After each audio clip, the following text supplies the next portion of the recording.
በስመ አብ ወወልድ ወመንፈስ ቅዱስ አሃዱ አምላክ አሜን። የተወደዳችሁና የተከበራችሁ የቅዱሳን ዝክር ተከታታዮች የእናታችን የቅድስት ድንግል ማርያም የአስራት በኩራት ልጆች ሁላችሁም በያላችሁበት ፍጹም በሆነው በጌታችን በመድኃኒታችን በኢየሱስ ክርስቶስ ሰላምታ ሰላም ልላችሁ እወዳለሁ። ከእድሜያችን ይህንን ቀን ሰዓት ደቂቃ ባርኮ ቀድሶ ለሰጠን ለአማኑኤል ክብር ምስጋና ይድረሰው። እግዚአብሔር ቢረዳን የአርባዕቱ ወንጌላውያን መልክ በሥላሴ ስም አነባለሁ። አንድ አምላክ በሚሆን በአብ በወልድ በመንፈስ ቅዱስ ስም አምነን ለነፍስ ለሥጋ መድኃኒት የምትሆን ለአራቱ ወንጌላውያን ቃል የተሰበሰበች መጽሐፍ ጸሎትን ማንበብን እንጀምራለን። የሊህ አባቶቻችን ቅዱሳን ሐዋርያት ጸሎታቸውና በረከታቸው ከሁላችን ሕዝበ ክርስቲያን ከኔ ከደካማው ከኃጥኡ እዚህ ከተሰበሰባችሁት ጋር ይሁን በየጊዜውና በየሰዓቱ ሁልጊዜ ለዘላለሙ አሜን። አቤቱ ጌታዬ ኢየሱስ ክርስቶስ ሆይ የሰማይ ሰማያት ወርደ በእናት በድንግል ማርያም ማኅፀን ስለማደር በቤተልሔም ስለመወለድ በበረት ስለመተኛት በጨርቆች ስለመጠቅለል አንተ የሰማይና የምድር ንጉሥ ስትሆን ከገሊላ ንጉሥ ሄሮድስ ፊት ወደ ግብፅ ስለመሰደድ በየጥቂቱም ስለማደግ ጠብቀኝ። ስለዚህ አንተን እየተማጸንኩ ከሥጋና ከነፍስ ሕመምና ደዌዎች እንድታድነኝ ቅዱስ ፈቃድህን ለመሥራት የበቃሁ እንድታደርገኝ እለምንሃለሁ።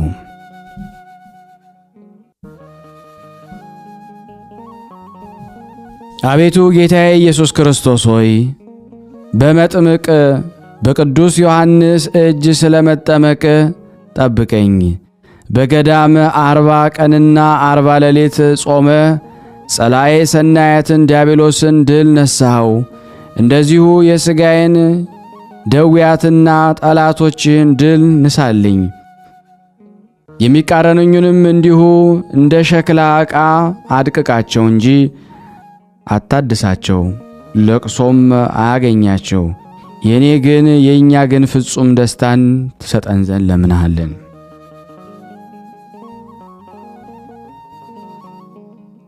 አቤቱ ጌታዬ ኢየሱስ ክርስቶስ ሆይ ወደ ምኵራብ በገባህ ጊዜ ጋኔን ያደረበትን አገኘኸው። እርሱም አንተ የእግዚአብሔር አብ ቅዱስ የባሕሪ ልጁ የናዝሬቱ ኢየሱስ ክርስቶስ ሆይ ከዚህ ልታጠፋን መጣህን እያለ ጮኸ። አንተ ግን እርኩስ መንፈስ ዝም ብለህ ከእርሱ ላይ ውጣ አልኸው። ተለይቶትም ወጣ። እንደዚሁ እርኩሳን መናፍስት ወደ ነፍሴና ሥጋዬ ወደ ነፍሳችንና ወደ ሥጋችን እንዳይቀርቡ ገሥጻቸው። አቤቱ ጌታዬ ኢየሱስ ክርስቶስ ሆይ የቅዱስ ጴጥሮስን አማት እንደ ፈወስካት እኔንም እንዲሁ ፈውሰኝ። አቤቱ ጌታዬ ኢየሱስ ክርስቶስ ሆይ አንተ መዓትህ የራቀ ምሕረትህ የበዛ እውነተኛ አምላክ ነህና ብዙዎች ድውያንን እና አጋንንትን ያደሩባቸውን እንደ ፈወስካቸው እንደዚሁ እኔንና እዚህ የተሰበሰብነውን በሙሉ ፈውሰን። አቤቱ ጌታዬ ኢየሱስ ክርስቶስ ሆይ ጠብቀኝ። በለምጽ ደዌ የተያዘ ሰው ከለምጹ እንዲነጻ በአንተ በመታመን ለመነ። አንተም ትነጻ ዘንድ እወዳለሁ ንጻ አልኸው። ያን ጊዜም ከለምጹ ዳነ። እኔም ከነውረ ሥጋና ከነውረ ነፍስ እንድነጻ ከአንተ ዘንድ ምሕረትን እሻለሁ።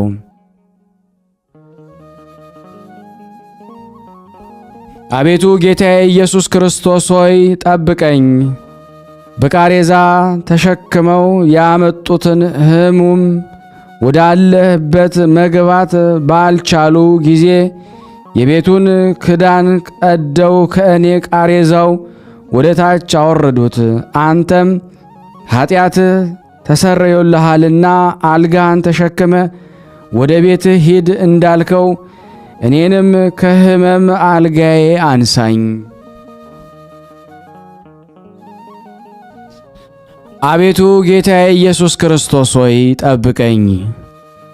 እጁ የሰለለውን ሰው በአይሁድ መካከል እንደፈወስከው እኔንም እንዲሁ ፈውሰኝ። አቤቱ ጌታዬ ኢየሱስ ክርስቶስ ሆይ አንተ ለሁሉ ሕዝብ ፈውስን ሰጠ ዘወትር የምታድነን ነህና ጠብቀን።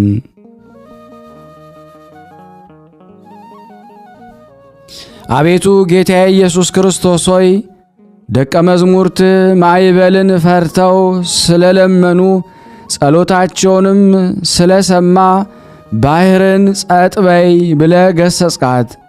አውሎ ነፋስም ቆመ፣ ታላቅ ጸጥታም ሆነ። እንደዚሁ የሥጋዬንና የነፍሴን ሕመሞች ገሥጸህ አድናቸው። በላዬ የጠላቶቼ ፈተናዎች በረቱብኝ። ጊዜም ወደ በጎ ሐሳብ መልሳቸው፣ እኔንም ከሀብተ ሰናያትህ አድለኝ።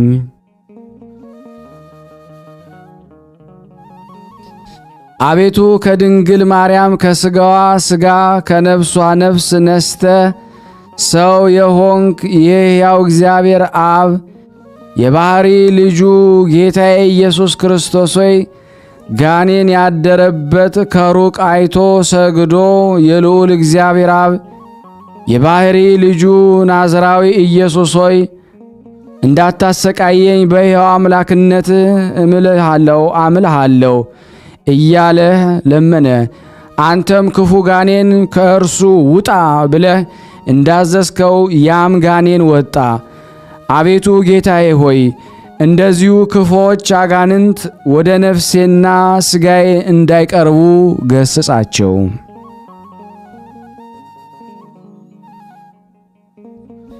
አቤቱ ጌታዬ ኢየሱስ ክርስቶስ ሆይ ኢያኤሮስ ከእግርህ በታች ወድቆ ሰግዶ ልጄ ልትሞት ደርሳለችና መጥተህ እጅህን በላዩዋ አኑርባት ልጄም ትድናለች ብሎ እጅግ ስለለመነ አንተም ብላቴናይቱን ወደ አለችበት ገብተህ እጇን ይዘ ጣቢታ ተነሽ ቁሚ ብለህ የኢያኤሮስን ልጅ ስለ አስነሳሃት ይቺ ብላቴና ተነስታ አገለገለቻቸው። አቤቱ ጌታዬ ሆይ እርሷን እንዳዳንክ እንዲሁ እኔንም እዚህ የተሰበሰብነውን ታድነን ዘንድ እንለምንሃለን።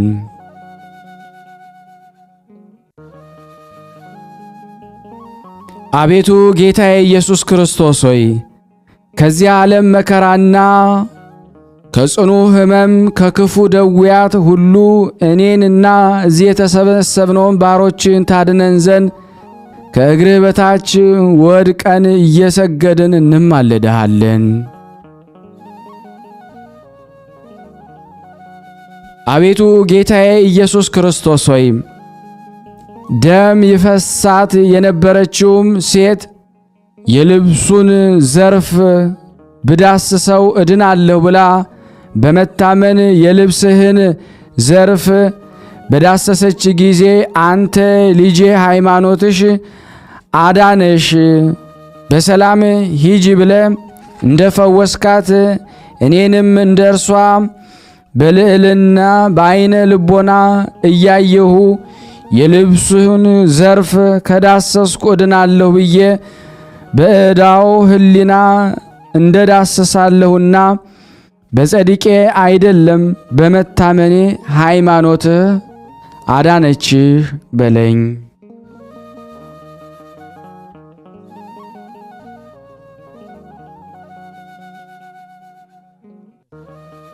አቤቱ ጌታዬ ኢየሱስ ክርስቶስ ሆይ ሲሮፋንቂሳዊቷ ሴት ከልጇ ጋኔኑን ታስወጣላት ዘንድ በለመነች ጊዜ አንተም የልጆቿን ምግብ ለውሾች መስጠት አይገባምና ተይ፣ አስቀድመው ልጆች ይጥገቡ አልካት። እርሷም አዎን ጌታዬ ሆይ፣ እኔ ውሾችም እኮ ከጌቶቻቸው ማዕድ የወደቀውን ፍርፋሬ ይበላሉ አለች። አንተም ስለዚህ ቃል እምነትሽ ከልጅሽ ጋኔኑ ወጥቷልና ሂጂ በሰላም ወደ ቤትሽ ግቢ አልካት። አቤቱ አምላኬ ሆይ እኔም ይቅርታንና ምሕረትን ለዚች ሴት እንደሰጣት ከምሕረት ፍርፋሬ ትሰጠኝ ዘንድ እየማለድኩ እለምንሃለሁ። እንደ ይቅርታ መጠን ይቅር በለኝ። አቤቱ ጌታዬ ኢየሱስ ክርስቶስ ሆይ ነውር ሆኖ የተወለደውን አይተ እውር ሆኖ የተወለደውን አይተ እኔ የዓለም ብርሃን ነኝ ብለ ወደ ምድር እንትፍ ብለ በምራቅ ጭቃ ለውሰ ዓይኖቹን ቀባኸው። ሂደ በሰሊሆም ውሃ ተጠምቀ ብለህም አዘዝከው። ሄዶም ተጠምቆ እያየ ተመለሰ። አቤቱ አምላኬ ሆይ እንደዚሁ እኔንም ከዚህ ዓለም ሕመም ታድነኝ ዘንድ የነፍሴን ዓይንና የሥጋዬን ዓይኖችን አብራቸው። አቤቱ ጌታዬ ኢየሱስ ክርስቶስ ሆይ ሚስጥረ መለኮትህን ትገልጽላቸው ዘንድ ከሦስቱ ደቀ መዝሙርትህ ጋር ወደ ደብረ ታቦር በወጣ ጊዜ በዚያ መልክ በፊታቸው ተለወጠ። ልብሶችህም ምድራዊ ሰው ሊያጸዳው እንደማይችለው እንደ በረዶ ጻዕዳ ሆነ። አቤቱ አምላኬ ሆይ የኔንም ሕማሜንና ደዌን ወደ ጤና ለውጠው። የነፍሴን ጥፋት በሚሹ ጠላቶችም ፊት ረድኤትንና ሞገስን ስጠኝ። አቤቱ ጌታዬ ኢየሱስ ክርስቶስ ሆይ አንዱ ሊቅ ልጄን ክፉና ደንቆሮ ጋኔን ይዞት በየስፍራው ይጥለዋልና ወደ ደቀ መዝሙርት ዘንድ አመጣሁት፣ ነገር ግን ሊፈውሱት አልተቻላቸውም አለ። አንተም ወደዚህ አምጡት አልክ። ያ ጋኔን በአየ ጊዜ በምድር ላይ ጥሎ እያንፈራገጠ ጣለው። አባቱም እባክህ ራራልኝና ብትፈቅድ እርዳኝ አለ። አንተም ለሚያምን ሁሉ ይቻላል አልከው። አቤቱ ጮሆ አቤቱ አምናለሁ ማመኔን እርዳው አለ። አንተም አንተ ድዳና ደንቆሮ ጋኔን ከእርሱ ትወጣ ዘንድ አዝሃለሁ፣ ዳግመኛም እንዳትመለስበት ብለ በእጅ ይዘ በአነሳው ጊዜ ልጁ ቀጥ ብሎ ቆመ። አቤቱ ጌታዬ ሆይ እኔም በጥልቁ ባሕረ ደዌ ውስጥ እንዳልወድቅ በቅድስት ቀኝ እጅህና ከፍ ባለች ክንድህ ያዘኝ። ዳግመኛ እንደዚህ እንደ ልጁ አባት ማመኔን ተረዳው ዘንድ ዲዳና ደንቆሮ የሚያደርጉ ርኩሳን መናፍስት ወደ እኔ እንዳይቀርቡ እለምንሃለሁ። አቤቱ ጌታዬ ኢየሱስ ክርስቶስ ሆይ ዓይነ ስውር በርጤሜዎስ የዳዊት ልጅ ጌታ ኢየሱስ ሆይ እዘንልኝ ብሎ ምሕረትን በለመነህ ጊዜ ምን ላደርግልህ ትወዳለህ አልከው። እርሱም መምህር ሆይ ብርሃን እንድትሰጠኝ እሻለሁ ሲልህ ሃይማኖትህ አዳነችህ አልከው። ያን ጊዜም አየ። ምሕረትህ የበዛ አምላኬ ሆይ ለዓይነ ሥጋዬና ለዓይነ ነፍሴ ፈውስን ትሰጠኝ ዘንድ እባክህ እዘንልኝ እያልኩ እለምንሃለሁና እኔም ሃይማኖትህ አዳነችህ በለኝ።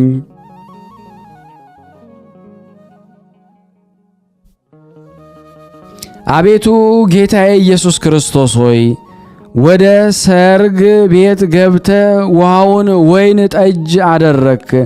እንደ ለወጥከው የኔንም ሕመሜን ወደ ጤና ለውጥልኝ።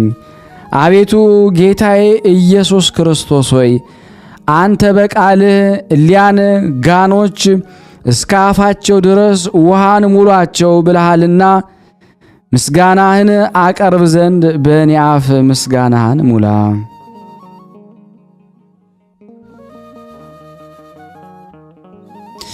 አቤቱ ጌታዬ ኢየሱስ ክርስቶስ ሆይ ከፍሬዋ ትበላ ዘንድ ወደ አንዲት በለስ ስለሄድክ ከቅጠል በቀር ፍሬን በውስጧ ስላላገኘህባት ከእንግዲህ ወዲህ ፍሬ በውስጥሽ አይገኝብሽ ብለ ረገምካት። ያች በለስም ከስሯ ጀምሮ ደረቀች። አቤቱ ጌታዬ ኢየሱስ ክርስቶስ ሆይ የቅድስና እና የንጽህና ፍሬን አፈራ ዘንድ ለዘላለም ሕይወትነት ከማህያዊ ጎን የመነጨ ማይገቦህን አጠጣኝ እንጂ ፍሬ ምግባራትን አላገኘሁብህምና እንደዚያች በለስ አትርገመኝ።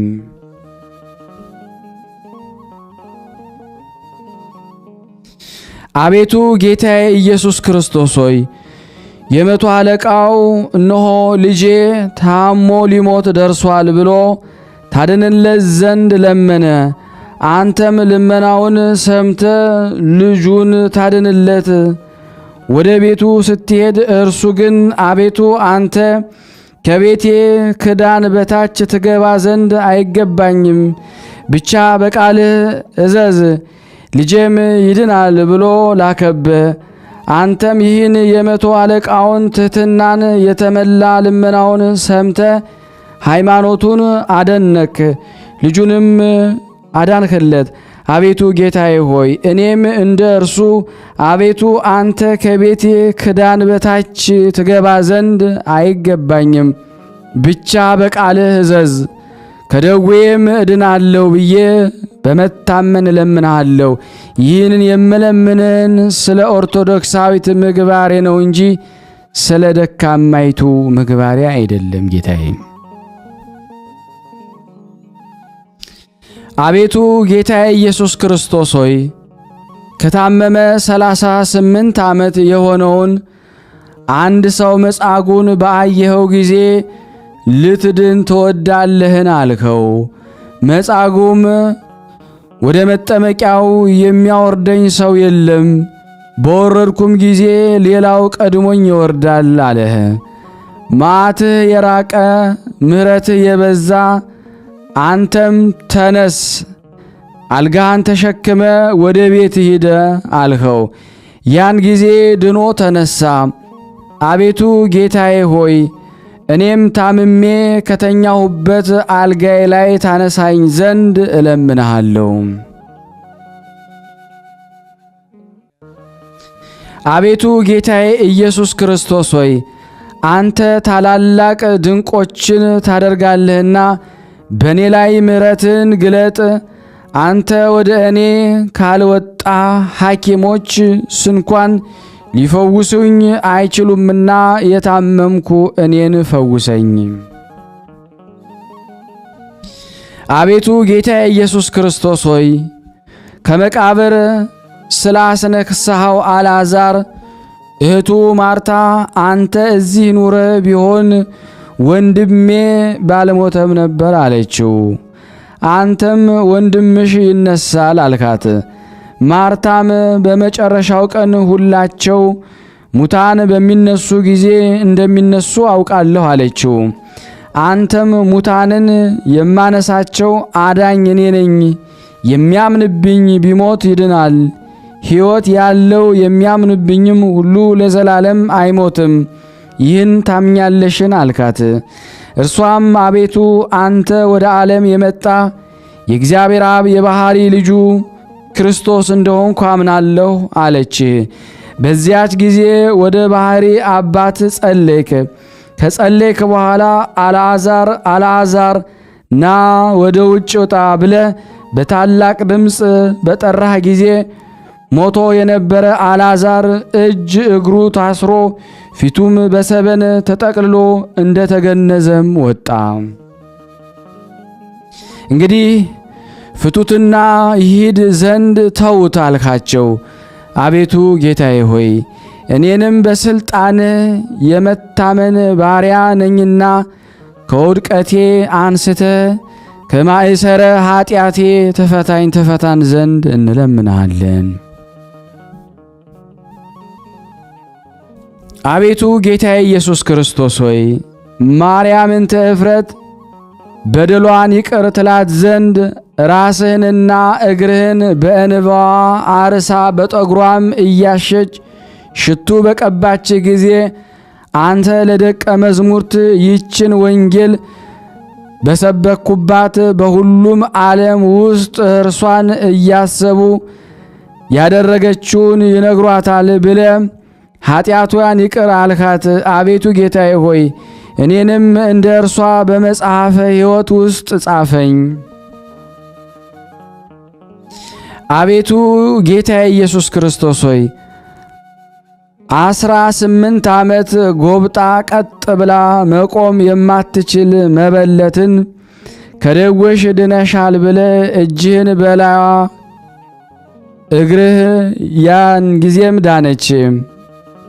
አቤቱ አንተ የታሰሩትን የምትፈታ የወደቁትን የምታነሳ አምላክ ነህና እነሆም በእግረ ኃጢአት የጎበጥኩ እኔም ይቅር ብለ በደሌን ታቃልልኝ ዘንድ ከደዌም ታድነኝ ዘንድ እለምንሃለሁ። አቤቱ ጌታዬ ኢየሱስ ክርስቶስ ሆይ በአልጋ በድኑን በተሸከመው በመንገድ አገኘኸው። ስለ መበለቲቱም ልጅ አንተ ልጅ ተነስ አልከው። ያ በድን የነበረው ተነስቶ ተቀመጠ፣ በትክክልም ተናገረ። ለእናቱም በሕይወት ሰጠሃት። አቤቱ ጌታዬ ኢየሱስ ክርስቶስ ሆይ እኔንም አድነ፣ ታምሜ ከተኛውበት አልጋ ታነሳይ ዘንድ እለምንሃለሁ። ካነሳኸኝም በኋላ ከጠላት ኃይል ሰውረኝ። በየጊዜው ሁሉ ትጠብቀኝ ዘንድ በሕሊናም በሥጋም ድንግል ለሆነች እናትህ ለቅድስት ድንግል ማርያም ትሰጠኝ ዘንድ እነሆ እለምንሃለሁ። ያዘኑትን የምታረጋጋ፣ ድውያንን የምትፈውስ፣ የደከሙትን የምትደግፍ የምሕረት አባት ጌታዬ ኢየሱስ ክርስቶስ ሆይ አንተ ወደ እኔ ካልመጣህ በቀር ሐኪሞች ሊፈውሱኝ አይቻላቸውምና የነፍሴንና የሥጋዬን ቁስል አንተ ፈውሰኝ። አቤቱ ጌታ ኢየሱስ ክርስቶስ ሆይ ከስንፍና የተነሳ አጥንቶቼ ተልተው ሸተው ሁልጊዜ እተክዛለሁና አንተ በአምላካዊ ምሕረት ካላጽናናኸኝ እኔን ማጽናናት የሚችል የለምና እነሆ እለምንሃለሁ። አቤቱ ጌታ ኢየሱስ ክርስቶስ ሆይ እኔ በበደልኩህና በሳትኩ ኃጢአትን በሠራው ጊዜ ስለ ቅድስት እናት ስለ ድንግል ማርያም ስለ ንጹሐ ሥጋዋ ብለህ ማረኝ። አቤቱ ጌታ ኢየሱስ ክርስቶስ ሆይ ጠላቶች በፍቃድ ለሞት አሳልፈው ሲሰጡ በተቀበልከው ሕማማተ መስቀል ስማጸን በፍቃድህ እንድኖር እርዳኝ። በጠላቶችም እጅ አሳልፈህ አትስጠኝ።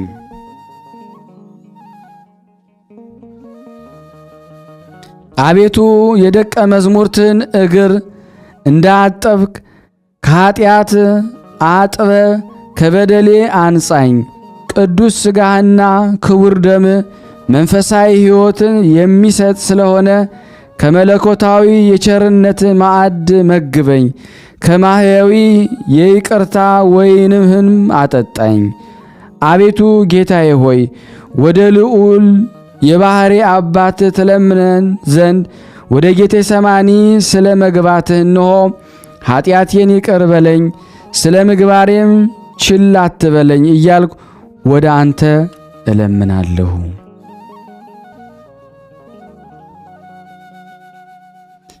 አቤቱ ጌታዬ ሆይ እንደ ደም ነጠብጣብ ወዝን ስለ መውዛትም በላይ ከጠለ ምሕረት የማዳን ነጠብጣብ ካፊሃን አዝንመ ከደስታ ወንዝ አጠጣኝ። አቤቱ ጌታዬ ሆይ ቅዱሳት እጆችህን ያሰሯቸው ዘንድ አይሁድን እንደ ፈቀድክላቸው የኔንም ጠላቶች በላይ የሰለጠኑብኝ ዘንድ እንዳትፈቅድላቸው እለምንሃለሁ፣ እማልድሃለሁ። አቤቱ ጌታዬ ሆይ ጉንጮችህን ስለ መጸፋትህ በላይ ከተነሱ ጠላቶች ሁሉ ጠብቀህ አድነኝ። አቤቱ ጌታዬ ሆይ አይሁድ በአደባባይ መሃል ስለ ቆምህ በፍርድ ቀን ፍቃድህን ከፈጸሙ ቅዱሳን ጻድቃን ጋር በቀኝህ አቁመኝ እንጂ በግራህ አታቁመኝ።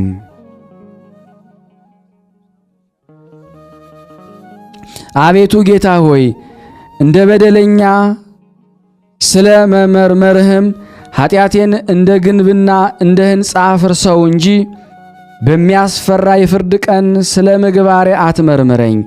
በአይሁድ እጅ ልብስህን ስለ መገፈፍ ቅዱስ ስምህ የክብርና የሞገስ ልብስ ይሁነኝ። አቤቱ ጌታዬ ሆይ ጀርባህን ስለ መገረፍ ብለ በፍርድ ቀን አትፍረድብኝ፣ በመቅሰፍትህም አትገስጸኝ። አቤቱ ጌታ ሆይ ከእሾህ የተጎነጎነ አክሊልን ስለ አቀዳጀሁም ፈንታ የተናኩና የተዋረድኩ እኔን የሕይወት አክሊልና ክብር አቀናጀኝ።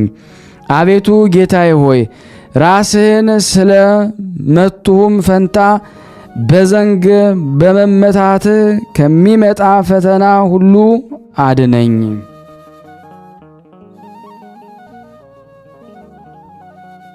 አቤቱ ጌታዬ ሆይ መስቀልን ስላሸከሙህም ፈንታ እንደ ማህለቅ በልብ ውስጥ አኑረኝ፣ እንደ ማህብም በከንፈረ በክንድህም አሰረኝ። የሕያው እግዚአብሔር አብ ልጅ ክርስቶስ ሆይ በዕፀ መስቀል ላይ ስለ አስተኝሁም በዕፀ መስቀል በመተኛት ከሚመጣ ነገር አድነኝ። አቤቱ ጌታዬ ሆይ እጆችህንና እግሮችህን ስለ ቸነከሩ ፈንታ ያለ ዕዳ ኃጢአት ስለ እኛ ብለ በመንቸንከርህ ዕለተ ፍዳ ሳይደርስ አስቀድመ ኃጢአቴን ይቅር በለኝ። አቤቱ ጌታዬ ሆይ ስለ እኛ ብለ በቅዱስ መስቀል ላይ የተሰቀልክ አይሁድ በዕፀ መስቀል ላይ ስለ ሰቀሉ ፈንታ እኔን ከጽኑ ጥፋት አድነኝ። አቤቱ ጌታዬ ሆይ ወደ ሕያው የባሕርይ አባት እግዚአብሔር አብ ስለ መጣራት የኔን ጸሎት እንድትሰማ ጸሎቴንም እንድትቀበል እለምንሃለሁ። አቤቱ ጌታዬ ሆይ ሆምጣጤን ስላጠጡ ፈንታ ፍቅርና ሰላም ልማድህ ነውና ለዘላለም የማይነጠፍ የሕይወት ውሃን አጠጣኝ። ለሕያው አባት ለእግዚአብሔር አብ ነፍስን አደራ ስለ መስጠት እኔ በየጊዜውና በየሰዓቱ ሁሉ ወደ አንተ እማጸናለሁ። አንተ የሞትና ሕይወት ጌታ ነህና። አቤቱ መድኃኒታችን ክርስቶስ ሆይ ነፍስህን ስለ እኛ በመስቀል ላይ ስለ መስጠት ከዳጥና ከመውደቅ ደግፈኝ። ክርስቶስ ሆይ ጎንህን ስለ ወጉም ፈንታ ክፉዎች አጋንንት እንዳይወጉኝ እንደ ዓይን ብሌን ጠብቀኝ። አቤቱ ጌታዬ ሆይ በብሩክት እናት ፊት ከመስቀል ላይ እንዳወረዱም ስለ ብሩክት እናት ስለ ድንግል ማርያም ብለ በቀን ከተወረወረ ጦር በጨለማ ከሚመጣ የአደጋ ግብርም አድነኝ። አቤቱ ጌታዬ ሆይ በሰንዱናት ስለ ገነዙ ፈንታ የኔን ሕመም ሰንዱን አስወግደ ጤነኛ አድርገኝ። አቤቱ ጌታዬ ሆይ ወገኖች በእንባና በለቅሶ ስለ ቀበሩ ፈንታም ከልቤ ሐዘንን ከዓይኖችም እንባን አስወግድልኝ። በመለኮታዊ ኃይል በሦስተኛይቱ ዕለት ከሙታን ተለይተ ስለ መነሳትም በመድኃኒት ጋሻ ከመከራ ጋርደኝ። አቤቱ ጌታዬ ሆይ በ40ኛው ቀን ወደ ሰማያት ስለ ማረግ ፈንታም ጸሎቴን ወደ አንተ አሳረገ ልመናዬን እንደ ዕጣን ተቀበልልኝ። አቤቱ ጌታዬ ሆይ የእውነት መንፈስ ጰራቅሊጦስ በደቀ መዝሙርት ላይ ስለ መላክ ፈንታ የአንተን ምስጋና ለመናገር እችል ዘንድ መንፈስ ጽድቅ ጰራቅሊጦስ ላክልኝ። አቤቱ ጌታዬ ሆይ ዳግመኛም በጌታችን በሙታንና በሕያዋን ላይ ለመፍረድ ስለ መምጣትም በሙታንና በሕያዋን ስትፈርድም እኔ ለኃጥ ባሪያ የአማረ ብርሃን ድህነትን ስጠኝ። አምላኬ ኢየሱስ ክርስቶስ ሆይ ኤሎሄ ኤሎሄ ብለ ስለ መጮህም ወደ አንተ ተማጸኑ። ከርኩሳን መናፍስት ከክፎች ጋኔን ከሌጊዮን ከደስክ በላይ ከሚመጣው ሕመም ታድነኝ ዘንድ በረድኤት ታመንኩ። የሚቃረኑኝንም ሰዎችን በመለኮታዊ ኃይል ነፍስ እንደሚበትነው ትቢያ አድርጋቸው። እመቤቴ ቅድስት ድንግል ማርያም ሆይ እግዚአብሔር በምለምነው ሁሉ ተስፋዬ የቆረጥኩና ተስፋ እሴቴን ያጣው እንዳልሆን ስለ እኔ ለምኝልኝ። የኔን መውደቅ የሚሹ ሁሉ ይውደቁ፣ የኔን መከራ የሚመኙ እነሱ ይዋረዱ። እኔ ግን ልነሳ፣ እነሱ ግን ይውደቁ። እመቤቴ ሆይ እኔ ከፍ ከፍ ልበል፣ ውድቀቴን የሚሹ ሁሉ ግን ይፍሩ ይጎሳቆሉ። ለእነሱ ችግርና መናቅ፣ ለእኔ ግን ብዕልና ክብር። ለእነሱ ኀፍረትና ጨለማ፣ ለእኔ ግን ገናንነትን ብርሃን ከእግዚአብሔር ዘንድ ይሁን። ለእነርሱ አባርና እህል ማጣት ይሁን፣ ለእኔ ግን ጸጋን ብዕል ስብዕልና ደስታ ይደረግልኝ። የእግዚአብሔር ደብረ መቅደሱ እመቤቴ ቅድስት ድንግል ማርያም እግዚአብሔርን በምለምነው ሁሉ ተስፋ የቆረጥኩና ተስፋ እሴትን ያጣሁ እንዳልሆን ጠላቶቼም የሚራዳው የሚታመንበትስ አምላኩ ወዴት አለ እንዳይሉ ስለ እኔ ለምኝልኝ። እመቤቴ ቅድስት ድንግል ማርያም ሆይ ኃጥ ልጅሽን እኛ እዚህ የተሰበሰብነውን ሁሉ ከመከራ ሥጋ ከመከራ ነፍስ ዘወትር በየጊዜውና በየሰዓቱ አድኝን፣ ጠብቂን ለዘላለሙ አሜን።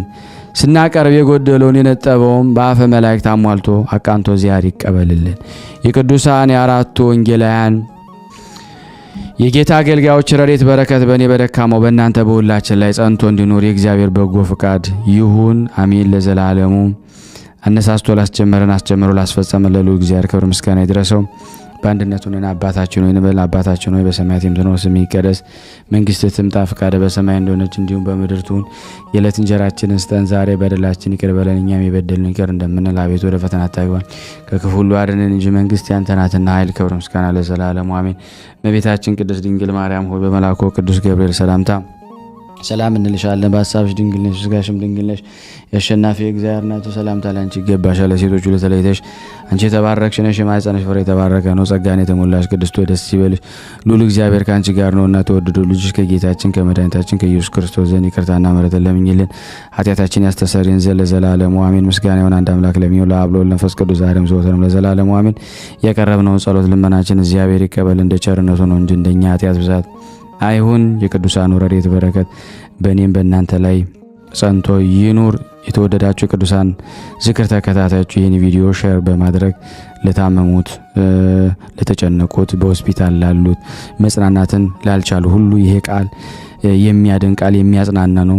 ከበሽታ የሚፈውስ ኃይል ያለው ጸሎት ስለሆነ ለሁሉም እንድታደርሱ በቅዱሳኑ ስም ለምናለሁ። አመሰግናለሁ።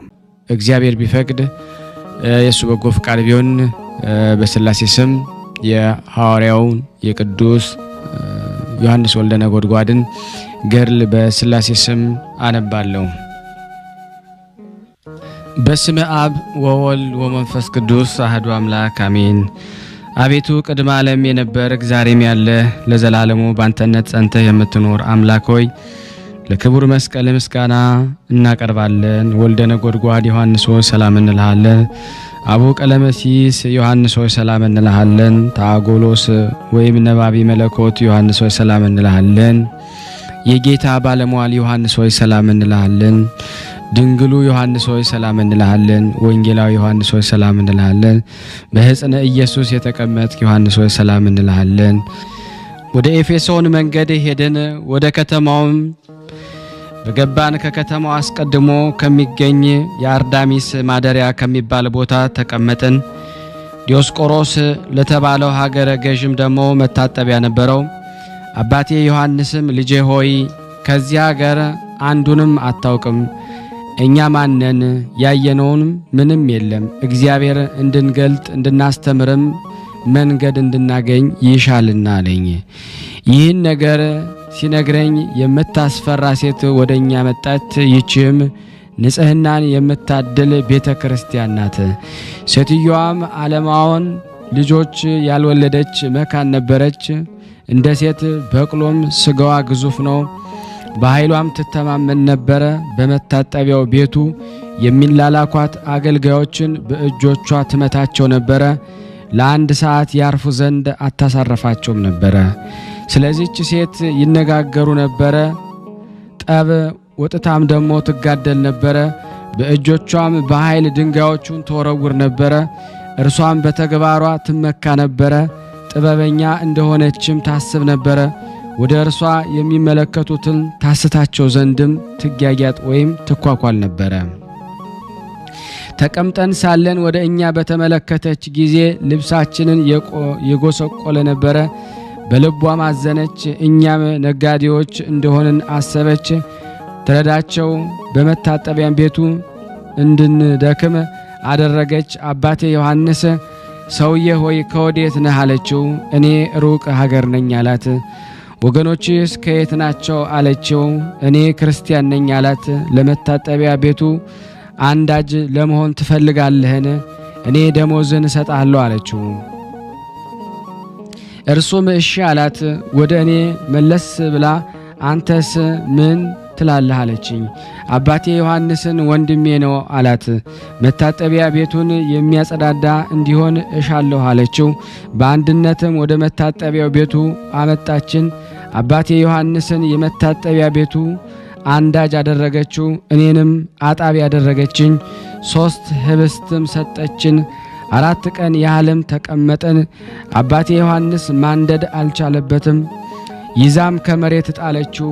ከሀገርህ የሸሸህ ክፉ አገልጋይ ሆይ ጥፋ፣ ሕይወትም አይገባህም እያለች ምሕረት በሌለው ጽኑ አመታት መታችው። እንደማትችል ስታውቅ በዚህ ሥራ ትገባ ዘንድ ለምን ደፈርክ? እኔም ሮማንን ታሸንፋት ዘንድ ወደዚህ የመጣህበትን ሥራህን ተመልክቼ ዜናዋ በደረሰባት በሮሚያ አገር ከእጆች ማዳን አይቻልህም። አንተ አገልጋይ ነህና አንተ ስትበላና ስትጠጣ ጎበዝ ነህ፣ በሥራ ጊዜ ግን ሰነፍ ነህ። ይህን ክፉ ልማድ ካንተ አርቅ። መልካሙን የሮማንን መልእክትንም መልእክትህ አድርጋለች። አባቴ ዮሐንስ ይህንን ክፉ ነገር ስትናገር በሰማሁና በትሩንም በተመለከትኩም ጊዜ ጽኑ ሐዘንን ደሞ አዘንኩኝ። አባቴ ዮሐንስ ሳዝን በተመለከተኝ ጊዜ ልጄ አብሮኮሮስ ሆይ እንደዚህ ለምን አሰብክ? በባህር እንደተሰጠምክ አታውቅምን? እኔም በጥልቁ ባህር 40 ቀን ተቀመጥኩ፣ በእግዚአብሔር ቸርነትም ዳንኩ። አንተ ግን በአበደችና ቁጣዋ ጥቂት በምትሆን በአንዲት ሴት ጥፊ አዘንክ። ወደ ሥራ ተመለስ፣ በፍጥነትም ሥራ። ጌታችን ኢየሱስ ክርስቶስ በጥፊ ተመትቷልና በፊቱም ደግሞ ተተፍቶበታል፣ ገርፈው ሰቅለውታልና። ፍጥረቶችንም እኛንም በደሙ አዳነን። ከኃጢአት ብቻ በቀር እኛን መለሰ። ስለዚህ ሁሉ ነገር አስቀድሞ ነገረን፣ ይህ ሁሉ ያገኘናልና። ነገር ግን በመታገሳችን ነፍሳችንን እንጠቅማለን አለኝ። ከእርሱ ይህን በሰማሁ ጊዜ ሮምና ወደ አዘዘችኝ ተግባር ተመለስኩ። ከዚያች ቀን በኋላ በማግስቱ ሮምና ወደ አባቴ ወደ ዮሐንስ መጣች። ልትለብስ ደግሞ ከፈለክ እኔ እሰጣለሁ፣ ነገር ግን ስራህን አሳምር አለችው። አባቴ ዮሐንስ መለሰና እንዲህ አላት፣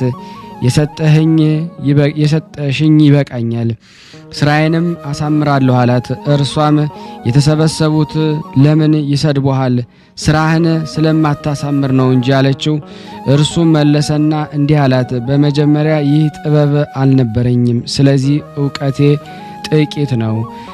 በተቀመጥኩ ጊዜ መልካም ስራ እንዳለኝ ወይም እንደምሰራ ታውቂያለሽ። በመጀመሪያ ጊዜ ማንኛውም ስራ አስቸጋሪ ነው። ይህን ከእርሱ በሰማች ጊዜ ወደ ቤቷ ተመለሰች።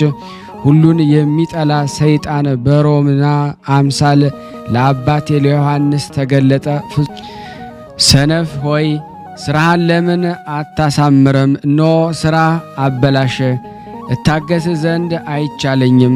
በውስጡ እንዳልጨምረ ማንደጃውን አሳምረ፣ ይህችን ብርሃንም ለዘላለሙ አታያትም። በሕይወት ትኖር ዘንድ አይገባህምን? ላይህም አልሻምና። አመፀኛ ሆይ ውጣ፣ ሰውየህንም ውሰድ፣ ከሥራ ክፋት የተነሳም ከእኛ ወደ ሀገር ሂድ አለው። ሰይጣንም አባቴ ዮሐንስ ይመታው ዘንድ እሳት የሚጨምርበትን የብረት በትር ያዘ። እኔም እገድልሃለሁ፣ ከዚህ ውጣ፣ ምንም ትላላከኝ ዘንድ አልሻም አለ። አባቴ ዮሐንስ ሰይጣን እንደሆነ በተረዳ ጊዜ አንድ አምላክ በሆነ በአብ በወልድ በመንፈስ ቅዱስም እንዲወገድ አዘዘው። በዚያች ሰዓት ሰይጣን በእርሱ ስልጣን እየሮጠ ሸሸ። በማግስቱም ሮምና አባቴን አገኘችው። ስለ አንተ ለሥራህ ደግሞ የምትገባ እንዳልሆንክ ብዙ ነገር ነገሩኝ። እንድተውህም ምክንያት ታመካኛለህ። እንግዲህ ከፈለክ ከሥጋህ ያልተሰበረ ሰውነትን አልተውም አለችው። ይህን ሁሉ ስትናገረው አንዲት ቃልስ እንኳንም አልመለሰላትም። ትዕግስቱን የዋህናውና በተመለከተች ጊዜም ሰነፍ ልብ ዝንጉ እንደሆነ አሰበች። ስትናገርም የኀፍረትና የጉስቁልና ነገር ትናገረው ነበረ። በፊቱም አፈር ትጨምርበት ነበረ። አንተ አገልጋይ እንደሆንክ ታምናለህ አለችው። አባቴ ዮሐንስ እኛ አገልጋዮችሽ ነን፣ እኔ አንዳጅ ነኝ፣ አብሮኮሮስም የጽዳት ሰራተኛሽ ነው አላት። ለተረገመችም ለሮምናም ደግሞ ከገዢው ባለሟሎች ፍቅረኛ ነበራት። እርሷም ከእርሱ ደረሰች። አባቶች ተውልኝ፣ 2 ባሮች በእኔ ዘንድ አሉ፣ ለረጅም ጊዜ ከእኔ ሸሽተው ነበረ። በዚችን ዕለት ግን ወደ እኔ ተመለሱ። እነርሱም የእኔ ባሮች እንደሆኑ አምነዋለሁ። እኔም የአገልጋይነታቸውን ሰነድ እንድትጽፍልኝ እሻለሁ አለችው። ያም ባለሟልም የአባቶችሽ ባሮች መሆናቸውን ካመኑ በእነሱ ላይ 3 ምስክሮችን አዘጋጂ፣ በእነሱ ላይም ትክክለኛ የሆነ የባርነታቸውን ሰነድ ይጻፍ አላት። አባቴ ዮሐንስ ያደረገችውን ሁሉ በመንፈስ ቅዱስ አወቀ። ልጄ ሆይ ይህች ሴት ባሮች መሆናችንን እንድናምንላት ትሻለችና አስተውል። ልጄ ሆይ ስለዚህ ነገር ልቦናህን አታሳዝን፣ ነገር ግን ፍጹም ደስታን ተደሰት። የምትሻውንም እናደርግላት፣ እንመንላት። እኛ ማን እንደሆንን ጌታችን ኢየሱስ ክርስቶስ ያውቃልና አለኝ።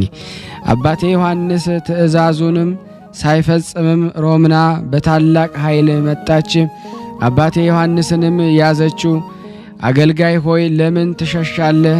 እመቤትህ በመጣች ጊዜ ትቀበላት ዘንድ የማትፈጥነው ለምንድን ነው? ከመሬት ወድቀህስ ለምን አትሰግድላትም? አንተ ባሪያዬ አይደለህንም?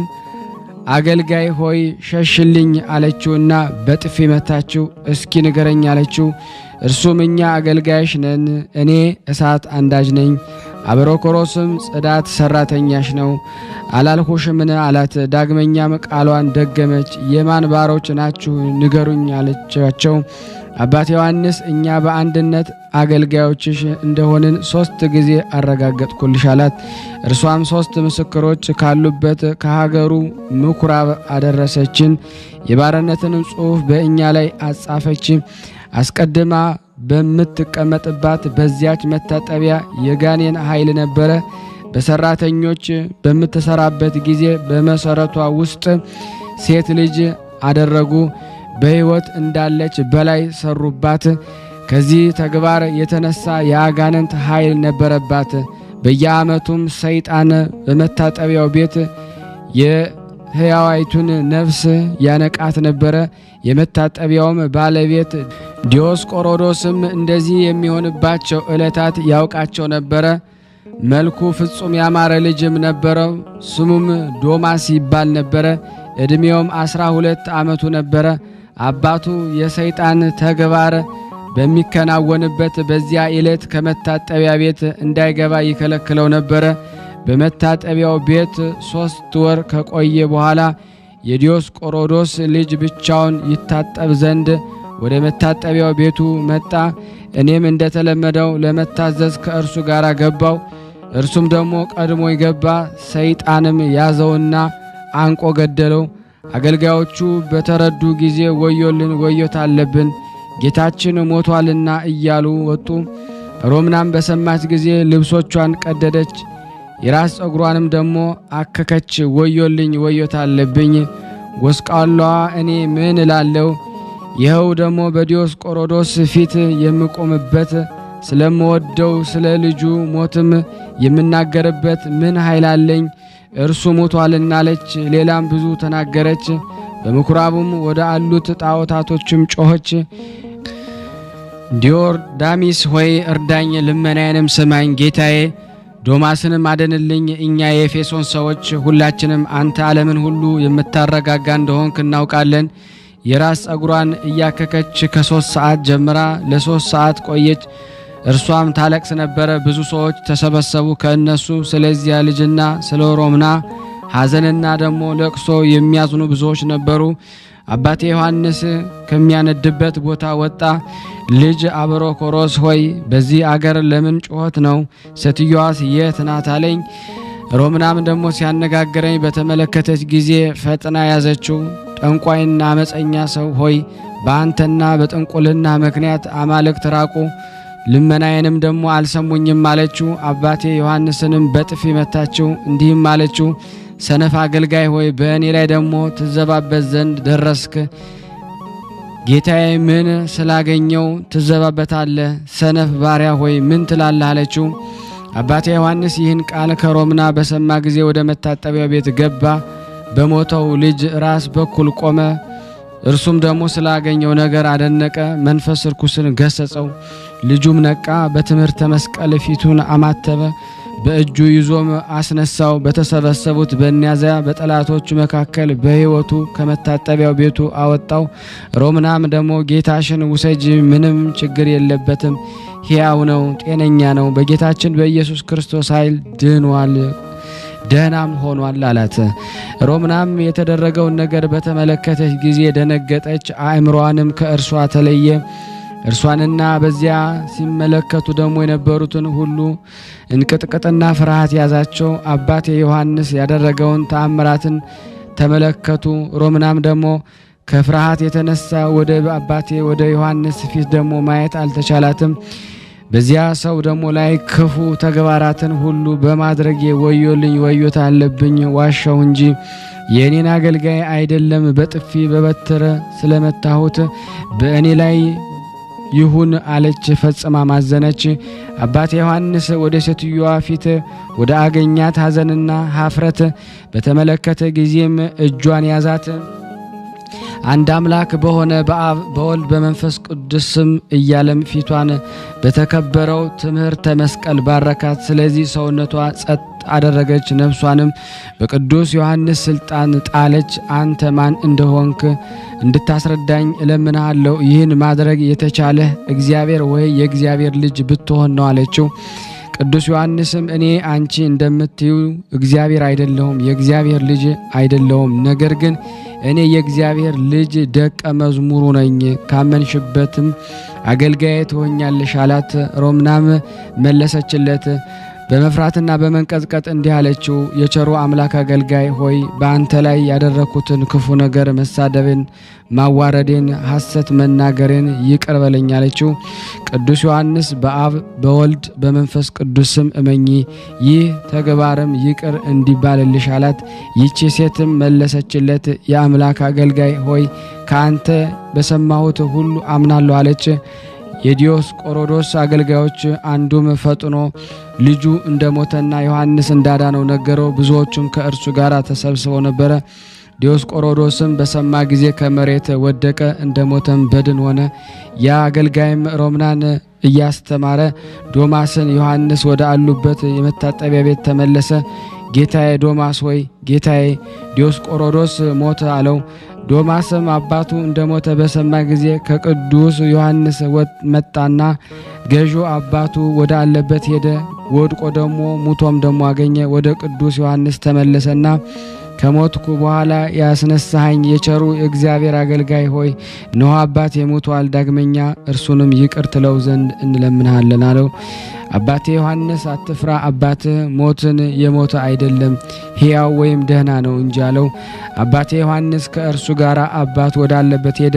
ሮምናም ተከተለቻቸው። ብዙዎች ፈጽመው ተሰብስበው ነበረ። በቀረበ ጊዜ ደግሞ አባቴ ዮሐንስ እጁን ያዘው። ዲዮስቆሮዶስ ሆይ በአብ በወልድ በመንፈስ ቅዱስ ተነስ፣ በእግርህ ቁም አለው። በዚያን ሰዓትም ፈጽሞ ተነሳ፣ ምንም አይነት ሕመምም አልነበረበትም። የተሰበሰቡትም አባቴ ዮሐንስ ያደረጋቸውን ተአምራትን ኃይላት አደነቁ። ከተሰበሰቡትም እርሱ አምላክ ነው ያሉ አሉ፣ ጠንቋይ ነው ያሉም አሉ፣ ለጠንቋይ የሞተውን ያስነሳ ዘንድ አይቻለውም ያሉም አሉ። ዲዮስቆሮዶስም ሰውነቱን ጸጥ አደረገ፣ አካሉንም በአባቱ በዮሐንስ እግር ታች ጣላት። ልጄን ያዳንከው አንተ እግዚአብሔር ነህ፣ እኔንም አዳንከኝ አለ።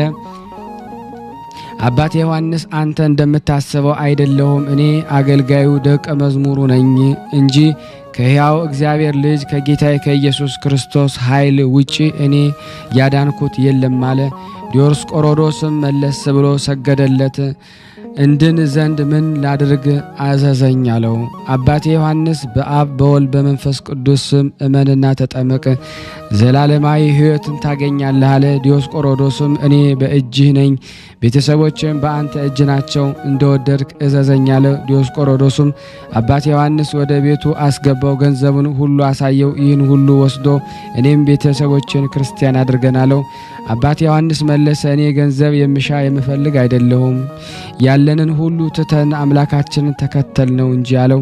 ከቅዱሳት መጻሕፍት ብዙ ትምህርትን አስተማረው። ዲዮስቆሮዶስም ለቅዱስ ዮሐንስ ሰገደ፣ እንዲህም አለ። የቸሩ አምላክ አገልጋይ ሆይ ይቅር በለኝ፣ በአብ በወልድ በመንፈስ ቅዱስ ስም አጥምቀኝ አለው። ቅዱስ ዮሐንስ በቤትህ ያሉትን ሁሉ አስመጣቸው፣ እኔ ልምከራቸው፣ የሃይማኖትን ትምህርትም ላስተምራቸው አለው። የሕይወትንም ጸጋ ያገኙ ዘንድ በአብ በወልድ በመንፈስ ቅዱስ ስም አጠምቃቸዋለሁ አለው። ከዚህ በኋላ ሮምና መጣች። ዮሐንስንም ባሪያዋን እንደሆነ የአባቴ ዮሐንስን ባሪያነት ደግሞ የተጻፈበትን በእጇ ነበረ። እያለቀሰችና እየተጸጸተችም ከእግሩ ስር ወደቀች። የቸሩ አምላክ አገልጋይ ሆይ ክርስቶስን የማመን ትምህርትን እንድታስተምረኝ እለምናለሁ፣ የበደሌንም መጽሐፍም ከእኔ ውሰድ አለችው። አባቴ ዮሐንስ መጽሐፉን ደግሞ ከእርሷ ወሰደውና ቀደደው። በአብ በወልድ በመንፈስ ቅዱስ ስም ተጠመቂ እያለም አጠመቃት። ከዚህ በኋላ ቅዱስ ዮሐንስ ዲዮስቆሮዶስ ቤት ወጣ። ወደ መታጠቢያው ገባና ሰዎችን የሚያንቀውን ከእርሷ አስወጣ። ወደ ዲዮስቆሮዶስ ቤትም ተመለሰ። ብዙ ሰዎችን ወደ እርሱ ተመለሱ። ወደ ቤት በገባን ጊዜ የተሰበሰቡት ተበተኑ። ዲዮስቆሮዶስም ምግብ አዘጋጀልን፣ እግዚአብሔርንም አመሰገንን፣ ምግብ ተቀበልን። ያን ቀን እስከሚነጋ ድረስም ከዚያ ቦታ ተቀመጥን። የዚች ሀገር ሰዎች አርዳሚስ ለሚሏቸው አማልክቶች ታላቅ በዓልን አከበሩ። አባቴ ዮሐንስ በዚያ ቦታ ነበረ። አርዳሚስ በተባለው ጣዖት ፊትም ቆመ። ስለ በዓሉ ቀንም ደግሞ ሁሉም የኤፌሶን ሰዎች ያማሩ ልብሶችን ለብሰው ተቀመጡ ነበረ። የተከበረው አባቴ ዮሐንስ ነበረ። በመታጠቢያ ቤት በማንደድ የሚያገለግልበት ልብስም ደግሞ በእጁ ላይ ነበረ። አረማውያንን ደግሞ በተመለከቱ ጊዜም በድንጋይ ወገሩት። ከእነርሱም ደግሞ አንዲት ድንጋይም አልመታውም። ነገር ግን ድንጋይቱ ደግሞ ጣዖቱ እስከሚሰበር ድረስ ይመታ ነበረ። አባቴ ዮሐንስ እናንተ የኤፌሶን ሰዎች ሆይ ለምን እንዲህ ትሰንፋላችሁ? ለረከሱ አጋንንት ለምን ትሰዋላችሁ? ፍጥረቱን ሁሉ የፈጠረ እግዚአብሔርን ለምን ትተዋላችሁ? እግዚአብሔር ታላቅ ነው፣ ኃይሉም ታላቅ ነው አላቸው።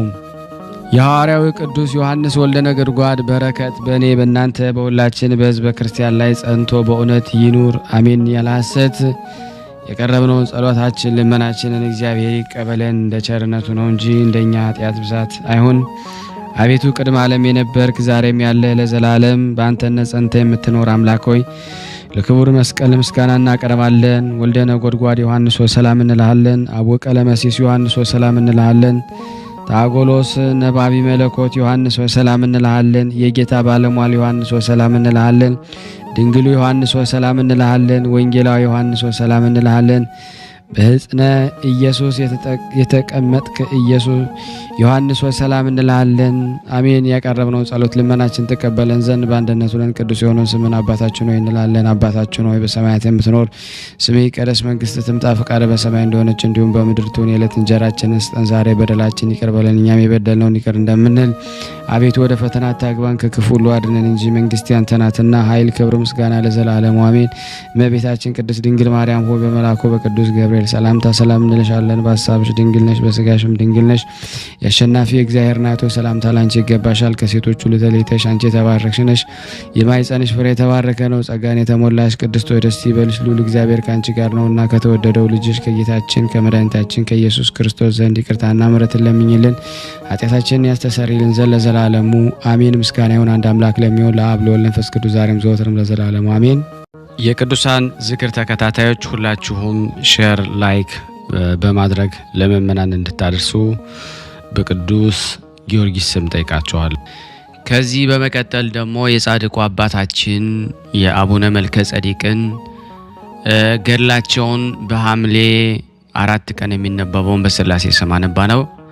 አንድ አምላክ በሚሆን በአብ በወልድ በመንፈስ ቅዱስ ስም አምነን በሐምሌ 4 ቀን የሚነበብ የአባታችን የአቡነ መልከ ጼዴቅ ገድል ነው። ጸሎትና በረከቱ በእኔ በሁላችን በሕዝበ ክርስቲያን ላይ ጸንቶ ለዘላለሙ በእውነት ይኑር አሜን። ያለ ሐሰት ከዕለታት አንድ ቀን በእርሱ ላይ ያደረገውን የእግዚአብሔርን ጸጋ አይተው የተክለ ሃይማኖት ልጆች የመንፈስ አባት እንድትሆነን የቅድስና ሹመትንም ትቀበል ዘንድ የነፍስ አባትም ትሆነን ዘንድና አባ ገብርኤል ወደ ተባለ ጳጳስ ሂድ አሉት። በዚያን ጊዜ አባታችን ቅዱስ መልከ ጼዴቅ እኔ የተናኩ የተዋረድኩ የረከስኩ ኃጢአተኛ ስሆን እንዴት አባት እሆናለሁ አለ።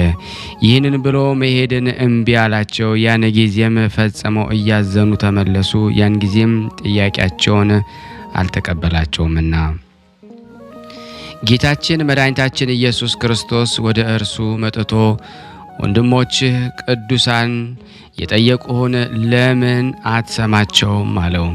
አባታችን መልከ ጼዴቅም ለጌታችን ለመድኃኒታችን ለኢየሱስ ክርስቶስ በእጄ የተባረከውን በቃሌም የተናዘዘውን ሁሉ ከማርክልኝ እሺ እሄዳለሁ አለው። ያን ጊዜ ጌታችን በራሱ ማለለትና ቃል ኪዳን ሰጠው፣ እንዲህ አለው፣ አሁን በእጄ የተባረከውን በቃሌ የተናዘዘውን ስምህን የጠራውን መታሰቢያን ያደረገውን ሁሉ ምረልሃለሁ። በእጄ የተባረከውን ብቻ አይደለም በመቅደስህና በመቅደሴ በሚተጉ በካህናቶች እጅ የተባረከውን ነው እንጂ አለው።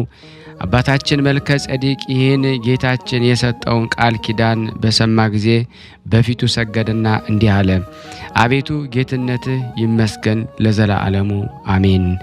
ቅዱስ አባታችን ምስጋናውን ከፈጸመ በኋላ ጌታችን መድኃኒታችን ኢየሱስ ክርስቶስ ወደ አባቱና ወደ መንፈስ ቅዱስ በታላቅ ክብር አረገ።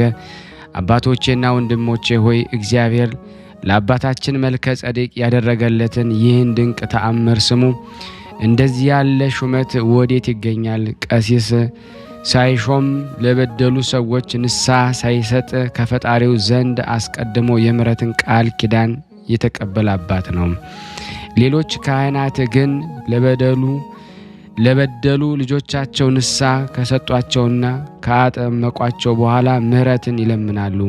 ይህ ብፁዕ አባታችን መልከ ጼዴቅ ግን ለልጆቹ ከፈጣሪው ዘንድ የምሕረትን ቃል ኪዳን መቀበልን አስቀደመ። ከዚህ በኋላ አባታችን ቅዱስ መልከ ጼዴቅ የሥላሴ ቦታ ወደ ሆነች ደብረ ብርሃን ወደ ተባለች ቦታ ስሙ አባ ገብርኤል ወደ ተባለ ጳጳስ ዘንድ ሄደ። ከአጥሩ በር ውጭ ቆሞ ከጳጳሱ ዘንድ ክህነት ሊቀበሉ የመጡ ካሉበት ዘንድ ቅዱስ አባታችን ወደ ጳጳስ ይገባ ዘንድ ሲጠይቅ መግባት ተሳነው። በዚያን ጊዜ የእግዚአብሔር መልአክ ቅዱስ ሚካኤል አባታችን መልከ ጼዴቅን በክንፎቹ ተሸክሞ ከውስጥ ከጳጳሱ እግር ዘንድ አቆመው። በዚያም አሮን አባቱን ሊሾሙት እንደሚበቃም ስለ እርሱ ከጳጳሱ ጋር ከዳሞት አገር ሹመትን እምቢ ብሎ ከእርሱ ፊት እንደሸሸ የተክለ ሃይማኖት ቦታ በሆነች በደብረ ሊባኖስ እንደሚኖር ሲነጋገሩ አገኘው። ጳጳሱን ማነጋገሩን ሳይጨርስ መልከ ጼዴቅ ከፊቱ ቆሞ አየው። አቡነ አሮን ለጳጳሱ በክህነት ሹመት የሚበቃ አለ ያልኩ ልጄ ይህ ነው፣ ባርከው አባቴ ሆይ የክህነትን ሹመትንም ስጠው፣ አስቀድሞ የዲቁና ሹመት ተሹሟልና አለው። ያን ጊዜ ይህ ጳጳስ ክህነት ሰጠው፣ መረቀው፣ እንዲህም አለው የፋሌቅን ልጅ የመልከ ጼዴቅን ክህነት እንደባረከ የአንተንም ክህነት ይባርክ፣ ለብዙዎች አባት ያደርግ፣ መንፈስ ቅዱስ በአንተ ላይ ይምላለው። ይህ ጳጳስ መላእክት ሲነጋገሩ በቀኝ በግራ እየዞሩ አሜን አሜን አሜን ይገባዋል ይገባዋል ሲሉ ሰማቸው። ይህ ጳጳስ ይህን ታላቅ ምስጢር አይቶ አደነቀ። አቡነ አሮንም የነገረው እውነት መሆኑን አሰበ። ከዚህ በኋላ አባታችን መንፈስ ቅዱስ ተመልቶ ተመለሰ። ፊቱም እንደ ፀሐይ በራ፣ በጸጋ ላይ ጸጋን ተጨመረለት። ወደ ደብረ ሊባኖስ በደረሰ ጊዜ የአቡነ ተክለ ሃይማኖት ልጆች ከመምህሮቻቸው ከእንድርያስ ጋር በደስታ ተቀበሉትና አባታችን ሆይ እንኳን ተሾም ካሉት እርሱ ግን አበምኔት እንደሚሾም ይጠረጥሩ ነበረ። ከተሾመ በኋላ ግን የአቡነ ተክለ ሃይማኖት ልጆች አባታችን ይሉት ነበር። እርሱም ሁሉም ውዳሴ ከንቱ ይሆንብኛል አለ እና ወደ ሌላ ገዳም ይሄድ ዘንድ ወደደ። እርሱ ግን ሹመትን አይፈልግም። በችግርና በጸጥታ ሲጋደል በዋሻው ውስጥ ኖረ እንጂ ከዚህ በችግር በጸጥታ 7 ዓመት ኖረ። የአባታችን መልከ ጼዴቅ ጸሎትና በረከቱ ከኔና ከናንተ ከሁላችን ሕዝበ ክርስቲያን ላይ ጸንቶ በእውነት ለዘላለሙ ይኑር አሜን። የረድኤቱ ሀብት ከንጉሳችን ከአጼ በእደ ማርያም ነፍስና ከጸሐፊው ከገብረ አምላክ ጋራ ይህንንም ድምፅ ከምንሰማ ከሁላችን ከሕዝበ ክርስቲያን ጋር የአባታችን የአቡነ መልከ ጼዴቅ ፈጣሪ ሕማማትንና ደዌያትን ከእኛ ያርቅልን፣ ነፍሳችንን ስጋችንን ይቀድስልን፣ በዓለም ፍጻሜ መንግስቱ ያወርሰን። ሰነፍ ጠላታችንንም በበደል አስዋሽችኋለሁ አትበል። እኛ በአባታችን በመልከ ጼዴቅ ጸሎት አምነን ሁላችን ወደ እርሱ እንገባለን ለዘላለሙ አሜን። ከዚህም በኋላ የእግዚአብሔር መልአክ ንዑድ ክቡር የሆነ አባታችን መልከ ጼዴቅ ከአቡነ ኢዮስያስ ገዳም እና ከአባቱ ከአሮን ለይቶ ደብረ መድኃኒት ወደ ተባለ ቦታ አደረሰው። በዚህም የዳዊት መዝሙርና የመጽሐፍትን ቃል ሁሉ መምህርና አገልጋይ ከሆነው ከእስጢፋኖስ ዘንድ ተማረ። በዚያችን በተቀደሰች ቦታ ክብርት ቤተ ክርስቲያን ነበረችና የታቦቷም ስም ኪዳነ ምሕረት ነበረ። አባታችን መልከ ጼዴቅም ትምህርቱን ፈጥኖ ጨረሰም፣ መንፈስ ቅዱስ በእርሱ ላይ አድሮ ነበርና። ከዚህ በኋላም ወደ ትንሽ ዋሻ ገባ እና የእግዚአብሔር ቦታ የያዕቆብን ፈጣሪ ማደሪያውን እስከማገኝ ድረስ ማረፊያዬ ይህች ናት አለ። እጁንና እግሩንም በብረት ሰንሰለት ሁለቱን በቀኝ እጁ ሁለቱን በግራ እጁ ሁለቱን በቀኝ ጭኑ እግሩ ሁለቱን በግራ ጭኑ እግሩን አሰረ። በአራት የብረት ችንካርም ደረቱ ላይ አራቱንም ከወገቡ አድርጎ ተስፋዬን እስከማገኝ እነዚህን አላወጣቸውም አለ። በላያቸውም ማቅ ለበሰ። በውስጥ ግን የበሬ ቆዳ ይች ሀብል እንደ ሐርና ግምጃ ትሆንልኝም አለ። ጻድቃን ማቄን ደቀ የደስታ ልብስ አስታጥቀኝ ያሉበት ጊዜ አለና ዳግመኛም በዓለም የደከመ ዘወትር በሕይወት ይኖራል ይላል፣ ሞትን ወይም ጥፋትን አያይምና። ሲራክም ልጄ ሆይ እግዚአብሔርን ለማገልገል በሄድክ ጊዜ ሰውነትን ለመከራ አዘጋጃለ። ሐዋርያው ጥቂት ጊዜ መከራን ከተቀበላችሁ እሱ ደስታን ይፈጽምላችኋል ብሏል። በዚህ በየቀኑ 3000 ስግደትን እየሰገደ ኖረ። በገመድ ጅራፍም 300 በየቀኑ እየገረፈ ደሙ እንደ ውሃ እስኪፈስና በተረከዙ ላይ እስኪንጠፋጠፍ ምድር በደሙ እስክትርስ ድረስ ጓደኛውንም ያለማዳላት ግረፈኝ ይለው ነበረ። አባታችን መልከ ጼዴቅ ስለ ጸሎቱና ስለ ተጋድሎ የሚወደው አንድ ሰው ነበርና እርሱም አባቴ ወይ እንዲህ አትበል፣ እንዴት እገርፋለሁ አይቻለኝም ይለው ነበረ። ቅዱስ አባታችንም ግረፈኝ አለው።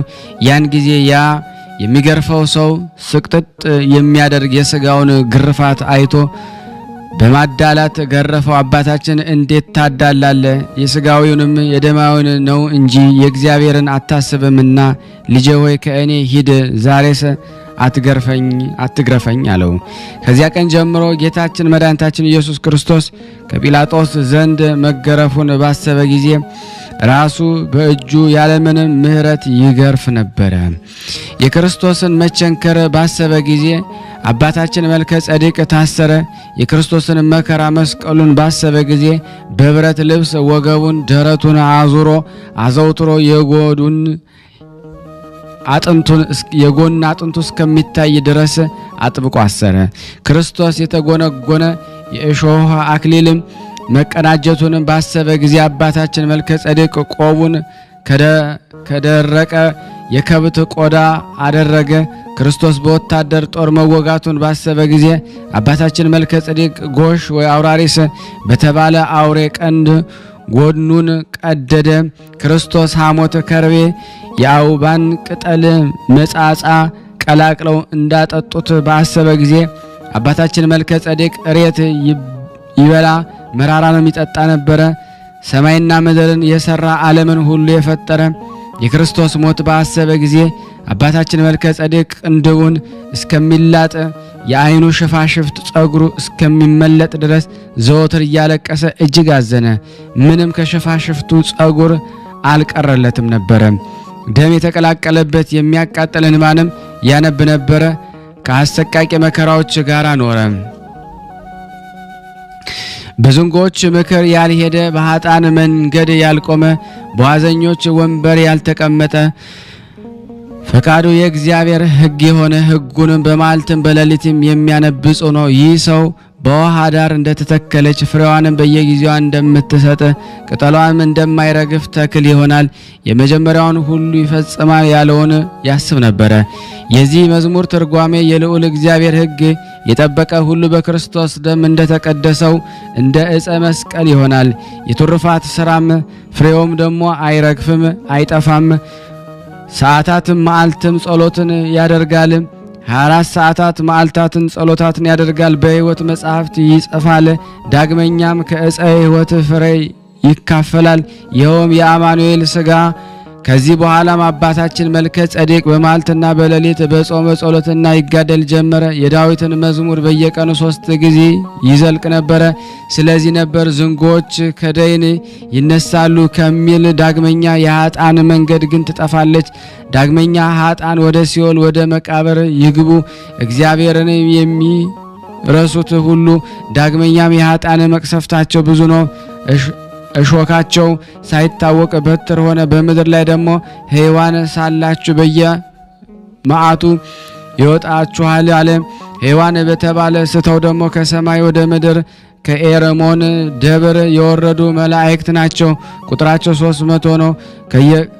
ከቃየን ልጆችን ሴቶችን ወሰዱ፣ ከእነሱ ጋር አንድ ሆኑ። እነሱም ራእይትን ወለዱላቸው። እነሱም ስር መማስን፣ ቅጠል መበጠስን፣ ስሬ ማድረግን፣ ምትሃት ማሳየትን፣ ኮከብ መቁጠርን፣ ዘፈን መዝፈንን፣ በውድማ ማሟረትን፣ የዘፈን መሳሪያዎችን ሁሉ አስተማሯቸው። በክፋታቸው ምድርን በአጠፋ ጊዜ የእግዚአብሔርን መላእክት ቅዱስ ሚካኤልን ቅዱስ ገብርኤል ከሰራዊታቸው ጋር ወረዱ። በታላቅ ዛንጀር ማሰሪያ አስረው ጻዕር ወደ አለበት ወደ ደይን ከነ ሕይወታቸው ጣሏቸው። ሄኖክ እንደተናገረ ሐዋርያው መልእክቱን እንኳ ስለበደላቸው አልራራላቸውም።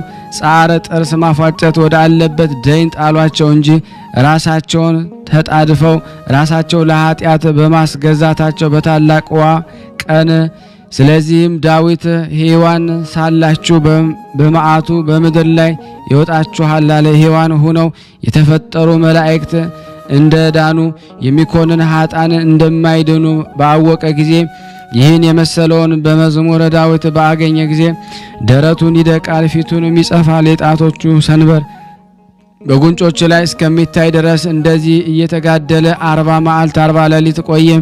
ማቅ ለብሶም ራቁቱን በባህር ውስጥ ይቆምና በነገ ጊዜ ወደ በዓቱ ይመለስ ነበረ። በየዓመቱ 4 ጊዜ 40 ቀን እህል ሳይቀምስ ወይንንም ሳይጠጣ ይቆይ ነበረ። ከቅጠል ከእንጨት ፍሬና ከትንሽም ውሃ በቀር ያውም በጽዋው ቁመት በትንሽ ጣት ልክ በመለካት ነበረ። እንደዚህ እጅግ እየተጋደለ በተቀደሰች ደብረ መድኃኒት በተባለች በዚያች ቦታ 7 ዓመት ኖረ። የእግዚአብሔር መልአክ ዘወትር ይጠብቀው ነበረ። አምላክን የወለደች እመቤታችን ማርያም ከእርሱ ጋር ትነጋገር ነበረ። ልጇ መድኃኒታችን ኢየሱስ ክርስቶስ ይጎበኘው ነበረ። የአባታችን መልከ ጸዴቅ ጸሎትና በረከቱ አማላጅነቱ ከንጉሳችን ከበዕደ ማርያም ነፍስና ከጸሐፊው ከገብረ አምላክ ነፍስ ጋር ይደር። እንደዚሁም ከሁላችን ከዚህ ከቅዱሳን ዝክር ተከታታዮች ጋር አድሮ ለዘላለሙ ይኑር አሜን። ከሚቃረነን ከጠላታችን ሁሉ ይጠብቀን፣ ጠላታችን ይውጋልን። ከአምላካችን ዘንድ ጠላታችንን ድል እንድንነሳ ኃይልን ይሰጠን ዘንድ ይለምንልን። ረጅም ዕድሜንና ሕመምና ሐዘን ከሌለባቸው ሰፊ ዘመናት ይስጠን። በማይጠቅሙ ነገር ታምኖ የሚወነጅለን በዚህ ዓለምና በሚመጣው ዓለም ድህነትን እንድናገኝ ለዘላለሙ አሜን። የእግዚአብሔር መልአክም አባታችን መልከ ጸዴቅ በግራሪያ ሀገር ወደ አለች ወደ ተክለ ሃይማኖት ደብር ሂድ አለው።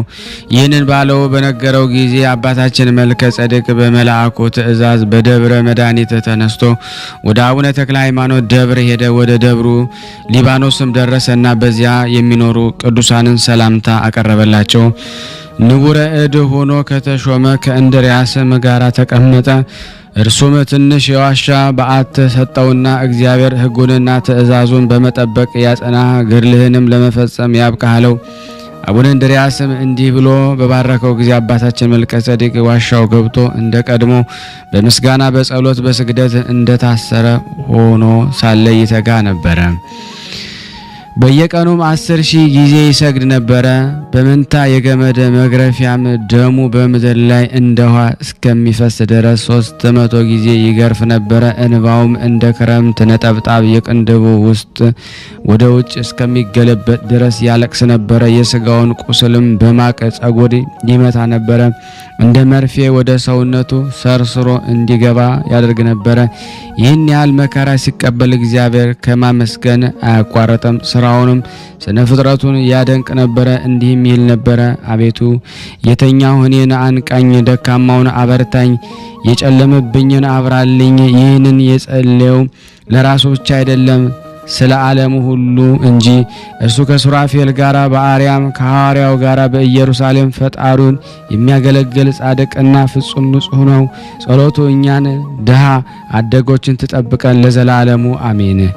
ያን ጊዜ አባታችን ተክለ ሃይማኖት 3 የወርቅ ዘውድ የብርሃን አክሊል ተቀዳጅቶ ተገለጠለት።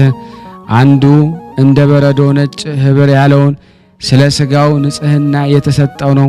ሁለተኛውም የጽጌረዳ ህብር ያለው በሰማዕትነት ስላፈሰሰው ደሙ የተሰጠው ነው። ሶስተኛው ዥንጉርጉር መልክ ያለው ስለ ትዕግስቱና ስለ ገድሉ የተሰጠው ነው።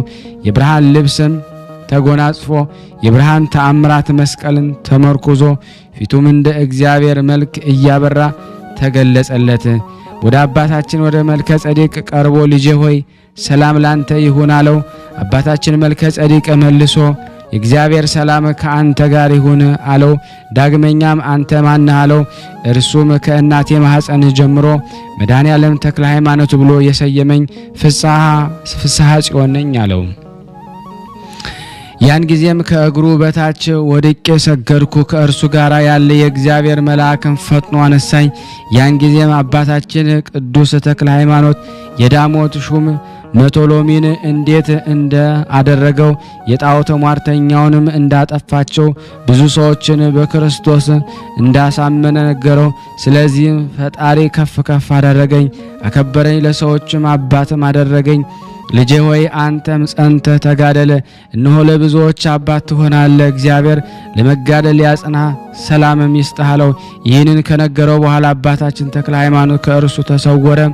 ከዚህ በኋላ ጌታችን መድኃኒታችን ኢየሱስ ክርስቶስ ወደ አባታችን መልከ ጸዴቅ መጥቶ ወዳጄ ሰላም ላንተ ይሁን አለው። አባታችን መልከ ጸዴቅ መልሶ አንተ ማን አለው። ጌታም መልሶ እኔ የማርያም ልጅ ኢየሱስ ክርስቶስ ነኝ አለው። ያን ጊዜ አባታችን መልከ ጸዴቅ ከእግሩ በታች ወደቀ፣ ሰገደ። ያን ጊዜም በእጁ ይዞ ከወደቀበት አስነሳው። ጌታም እኔ ከአንተ ጋር አለሁና አትፍራ አለው። ይህንን ሲለው የአምላክ እናት እመቤታችን ማርያም ከሚካኤልና ከገብርኤል ከሱራፌልና ከኪሩቤል ከነዚህም ከሐዋርያት ከጻድቃን ሰማዕታት ጋር ወደ እርሱ መጣች። መድኃኔዓለም አባታችን መልከ ጸዴቅን በሁሉ ምስክርነት ፊት እኔ ከእናት ማኅፀን ጀምሬ መርጬሃለሁ፣ ካህንም አድርጌሃለሁ፣ አሁንም የብዙዎች አባት አድርጌሃለሁ። ኃጥአንንም ከስህተታቸው የምትመልሳቸው ትሆናለህ። በሰው እጅ ያልተሰራ የብርሃን ልብስም እሰጥሃለሁ፣ የማይጠፋ የብርሃን አክሊልም እሰጥሃለሁ። እድል ፈንታ ከ24ቱ ካህናተ ሰማይና ከ12ቱ ሐዋርያቶች ጋር ይሆን አለው። ይህንን ከነገረው በኋላ ዳግመኛ ያን ጊዜ ቁመታቸው እስከ አርያም የሚደርስ ብርሃናቸው እንደ ፀሐይ የሚያንጸባርቅ 3 ወርቅ መስቀሎችን ሰጠው። በእነዚህ ላይ በእያንዳንዳቸው 3 ጊዜ ውጣ አለው። እነዚህን መስቀሎች እስከ አርያም አደረሱት። በዚያም የእግዚአብሔር ዙፋን አየው። በእርሱም ላይ ዘመናትን ያስረጀ አምላክ በሶስትነቱ ተቀምጦ ነበረ። ይህ ድንቅ ነው። ወልድ በምድር ላይ ከእርሱ ጋር ሲናገር በአርያም በሶስትነቱ ተቀምጦ ያየው ነበርና። ዳግመኛም የሰማይ የመላእክትና የብርሃናት ቤቶች የጻድቃን ማረፊያቸውና አየ። ከዚህ በኋላ በዚያም በመጣበት መስቀል ወረደ። ዳግመኛ በሁለተኛው መስቀል አረገ። እንደ ቀድሞም አይቶ በዚያው መስቀል ወረደ። በሶስተኛውም መስቀል አረገ። እንደ ቀድሞም ሰማያዊ ምስጢርን አይቶ በዚያው መስቀል ወረደ። ይህን ድንቅ ምስጢር አይቶ እጅግ አደነቀ። ጌታም ሥርዓትህ እንደዚህ ይሁንልህ፣ በእነዚህ መስቀሎች በልብህ ያሰብከውን አድርግ። ከዛሬ ጀምሮ እስከ ዕለተ ሞትህ ስለ ገድልህና ጽናት ሰጥቻለሁና ውሰድ አለው። በጸሎቱ የተማጸነውን ሁሉ እንዲምርለት ቃል ኪዳን ሰጠውና እንዲህ አለው፣ እኔ ከአንተ አልለይም፣ መልእክቶችንም ይጠብቁሃል አለው። አባታችን መልከ ጸዴቅ ይህንን በሰማ ጊዜ አቤቱ ይህን ሁሉ ክብር ለእኔ ለኃጢአተኛው የሰጠኝ ጌታዬ ሆይ በመንግስትህ ክብር ይገባል አለው። ከዚህ በኋላም ጌታ ሰላምታን ሰጥቶት በታላቅ ክብር ወደ ሰማይ አረገ። ከዚህ በኋላ አባታችን መልከ ጸዴቅ በቅጠልና በውሃ በቀር እህልን ሳይበላው ወይንንም ሳይጠጣ የቀድሞውን ይልቅ መጋደል አበዛ። ይህንንም ለቁመት ሥጋ የማይጠግበውን ያህል ይበላ ነበረ እንጂ እስከሚጠግብ አይበላም ነበረ። በዚህ አይነት ተጋድሎ በመዓልትና በሌሊት በጾምና በጸሎት በስግደትና በመግረፍ በለቅሶና በእንባ በመታሰርም ሥጋው እንደ ደረቅ እንጨት እስከሚጣበቅ ድረስ ኖረ። በ40 ጾም ጊዜም ስለ ኃጥና ከባሕር ውስጥ ቆሞ በየዓመቱ 4 ጊዜ በተቀደሰች የአባታችን ተክለ ሃይማኖት የመቃብሩ ቦታ በሆነች እንደ ቀድሞ ስራው ምህላ ይይዛል። ይህ ነገር ምን ይደንቅ! መንፈስ ቅዱስ ካደረበት ሰው በቀር እሊህን ስቃዮች መቀበል ማን ይችላል? በዚህ አይነት ተጋድሎ 7 ዓመት ኖረ። ጸሎትና በረከቱ ከኔው ከኃጥእና ከኛ ከሁላችን ከሕዝበ ክርስቲያን ጋር ጸንቶ በእውነት ለዘላለሙ ይኑር አሜን ያለ ሐሰት። ከዚህ በመቀጠል ለበረከት ታምራቸውን አነባለሁ። ጸሎትና በረከቱ ከሁላችን ከሕዝበ ክርስቲያን ጋር ይኖርና አባታችን መልከ ጸዴቅ ሁለተኛ በአዴ ሴዋ ያደረገው ተአምር ይህ ነው። አባታችን መልከ ጸዴቅ በዓት አጠገብ የሚኖር እግዚአብሔርን የሚፈራ አንድ ካህን ነበረ። ያ ካህን ወደ ውጭ በወጣ ጊዜ በአባታችን መልከ ጸዴቅ በር ውጭ እንደ ክምር ሆኖ ታላቅ ዘንዶ አየ። ያ ካህን ወደ ቤቱ ገብቶ ሳቅ እና ቤተሰቦቹን በዚያ ወረዳ ሰው ደቅ ታላቅ ዘንዶንም አየሁ አላቸው። አባታችን መልከ ጼዴቅ ይህንን በሰማ ጊዜ ወደ ቦታው ውጭ ወጣ። ሔዋንን እንዳሳተ ሊያስተው የመጣ ያንን ከይሴ አየውና እጅግ አዘነ። በዚያን ዘንዶ ላይም ጌታችን በሰጠው በትምህርተ መስቀል አማተበ። ያ ዘንዶም ከመካከሉ ተሰነጠቀ፣ ከሁለቱም ተከፈለ። በመስቀልና በመስቀሉ መካከል አንስቶ ወደ ውጭ አወጣው። በመስማር ላይ መቆም ለአንተ ይብስብሃል ብሎም ወረወረ። ዳግመኛ ወደዚያ ካህን ተመልሶ ጌታ ኢየሱስ ክርስቶስ ሆይ ከእናቱ ከማርያምና ከቅዱሳን ሐዋርያቶች ጋር ስለጎበኘኝ ለምን በእኔ ላይ ተመካ? እግዚአብሔር በእኔና በአንተ መካከል ይፍረድ አለ። ይህንን ካለው በኋላ አባታችን መልከ ጼዴቅ ጸለየ፣ እንዲህ አለ። አቤቱ ይህን ያህል አውሬ በቦታዬ አይቶ ስላልነገረኝ አቤቱ ተመልከትና ፍረድልኝ። ነፍሱንም አትኮንን፣ ስጋውን ግን በደዌ ቅጣ። አቤቱ አንተ የተሰወረውንና የተገለጠውን ታውቃለህና። አቤቱ እርሱ ግን በመቀየም ይህንን በእኔ ላይ አደረገ አለ። ያን ጊዜ የቁስል ሕመም ያን ሰው ያዘው፣ እጁን እግሩንም ተቆራረጠ። ከቁስሉ ጽናትም የተነሳ በስምንተኛው ቀን ሞተ። ነፍሱን መላእክት ጽልመት ወደ ሲኦል ልቅሶና ጥርስ ማፋጨት ወደ አለበት ቦታ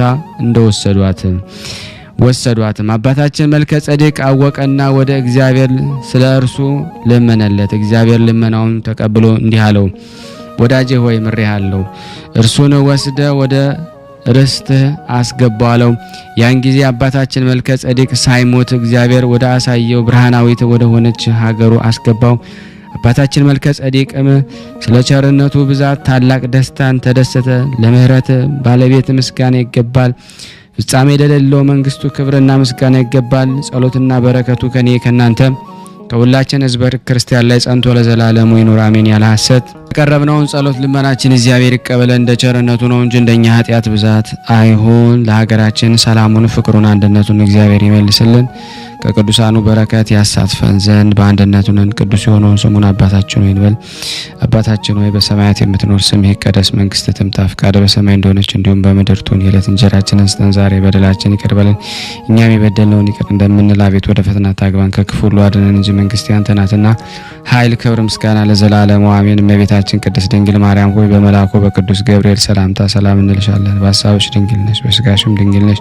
የአሸናፊ እግዚአብሔር እናት ሆይ ሰላምታ ላንቺ ይገባሻል።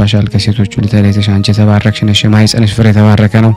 ጸጋን የተሞላሽ ቅድስት ሆይ ደስ ይበልሽ፣ ልዑል እግዚአብሔር ካንቺ ጋር ነውና ከተወደደው ልጅሽ ከጌታችን ከመድኃኒታችን ከኢየሱስ ክርስቶስ ዘንድ ይቅርታና ምሕረትን ለምኝልን ኃጢአታችንን ያስተሰርይልን ዘንድ ለዘላለሙ አሜን። ምስጋና ይሁን አንድ አምላክ ለሚሆን ለአብ ለወልድ ለመንፈስ ቅዱስ ዛሬም ዘወትርም ለዘላለሙ አሜን።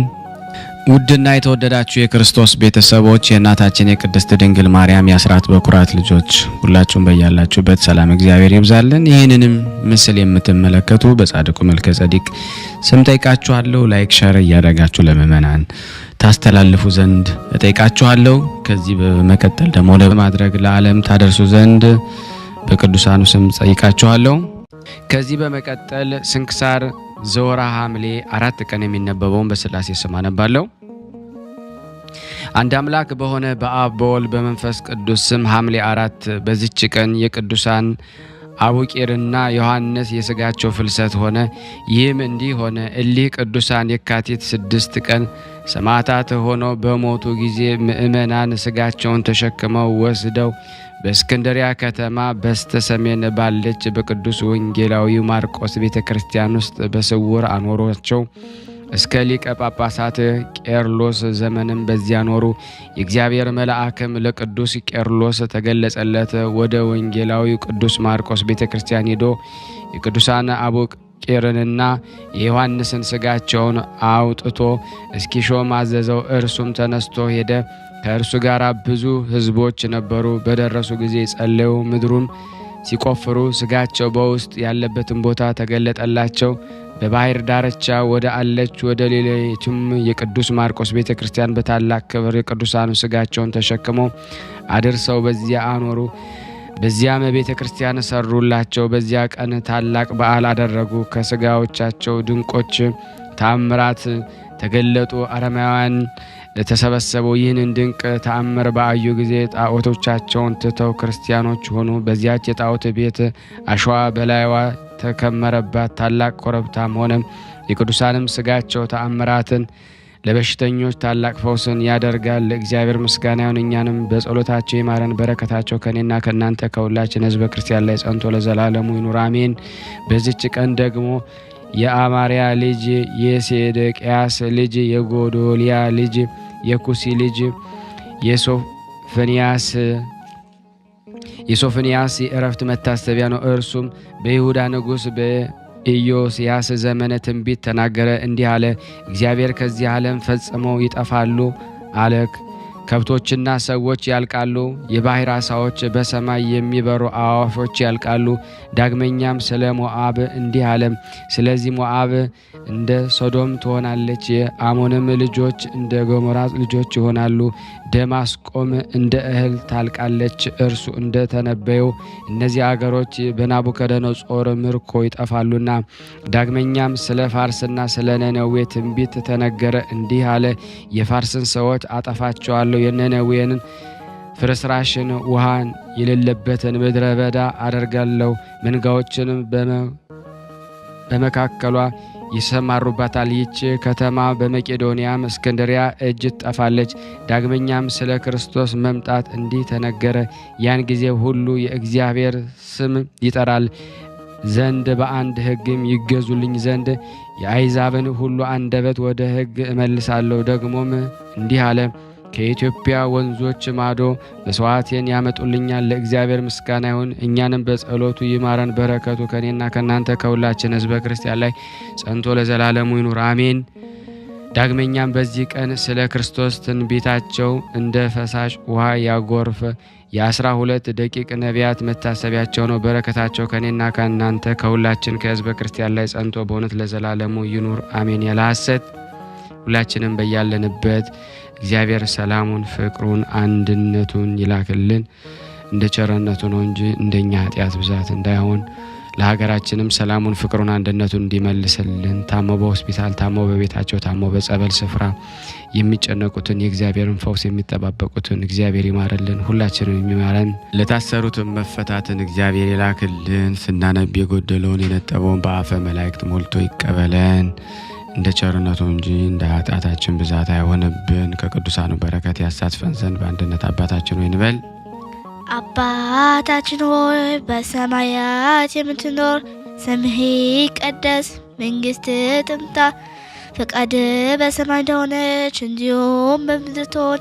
የዕለት እንጀራችንን ስጠን ዛሬ፣ በደላችንን ይቅር በለን እኛም የበደልነውን ይቅር በለን። አቤቱ ወደ ፈተና አታግባን ከክፉ አድነን እንጂ መንግሥት ያንተ ናትና፣ ኃይል ከምስጋና ለዘላለሙ አሜን። እመቤታችን ቅድስት ድንግል ማርያም ሆይ በመልአኩ በቅዱስ ገብርኤል ሰላምታ ሰላም እንልሻለን። በሐሳብሽ ድንግል ነሽ፣ በሥጋሽም ድንግል ነሽ። የአሸናፊ እግዚአብሔር እናት ሆይ ሰላምታ አንቺ ይገባሻል። ከሴቶች ሁሉ ተለይተሽ አንቺ የተባረክሽ ነሽ፣ የማኅፀንሽ ፍሬ የተባረከ ነው። ጸጋን የተሞላሽ ቅድስት ሆይ ደስ ይበልሽ፣ እግዚአብሔር ከአንቺ ጋር ነውና ከተወደደው ልጅሽ ከጌታችን ከመድኃኒታችን ከኢየሱስ ክርስቶስ ይቅርታና ምሕረት ለምኝልን ኃጢአታችንን ያስተሰርይልን ለዘላለሙ አሜን። ምስጋና ይሁን አንድ አምላክ ለሚሆን ለአብ ለወልድ ለመንፈስ ቅዱስ ዛሬም ዘወትርም ለዘላለሙ አሜን። የአምላካችን ስም የተመሰገነ ይሁን። አነሳስቶ ላስጀመረን አስጀምሮ ላስፈጸመን ለልዑል እግዚአብሔር ክብር ምስጋና ይድረሰው። እንደዚሁም እግዚአብሔር ያደረገላችሁን ወላዲት አምላክ ያደረገችላችሁን ቅዱሳኑ ያደረጉላችሁን ተአምራት መላኩን አታቆሙ። የደረሰኝን ወደ እናንተ እያደረስኩ ነው። ዓለም ሁሉ በዚህ ሊደመም ይገባዋል። እግዚአብሔር ታላላቅ ተአምራት አድርጎልናልና በምትልኩ ጊዜ ለማስታወስ ድምጻችሁን ከፍ አድርጋችሁ እንደዚሁም የምትልኩበትን ቦታ ስማችሁን፣ ክርስትና ስማችሁን እንደዚህ ሁሉን ገልጻችሁ እንድትልኩልን እንፈልጋለን። አመሰግናለሁ።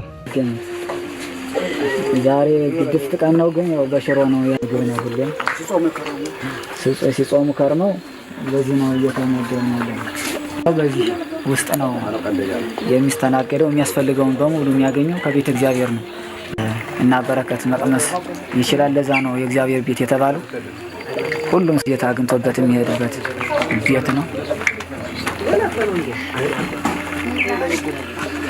ቤተ እግዚአብሔር ይባርክ። በረከት ቅመሱ እረፍ በሉ ነው። እጅግ አድርጌ ማሳሰብ ወደው ይሄን ነው።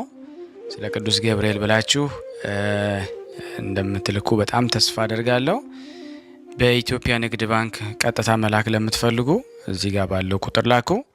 እንደዚሁም ደግሞ አሜሪካና ወደ ካናዳ አካባቢ ያላችሁ በዜል ቁጥር መላክ ለምትፈልጉ እንደዚሁም የዜል ቁጥራችን እዚህ ጋር አስቀምጠናል። ካሻፕም ለምትፈልጉ የካሻፕ ቁጥር እዚህ ጋር እንደምትፈልጉት አለ። እንደዚሁም ፔይፓል በፔይፓል መላክ ለምትፈልጉ በሁሉም መልኩ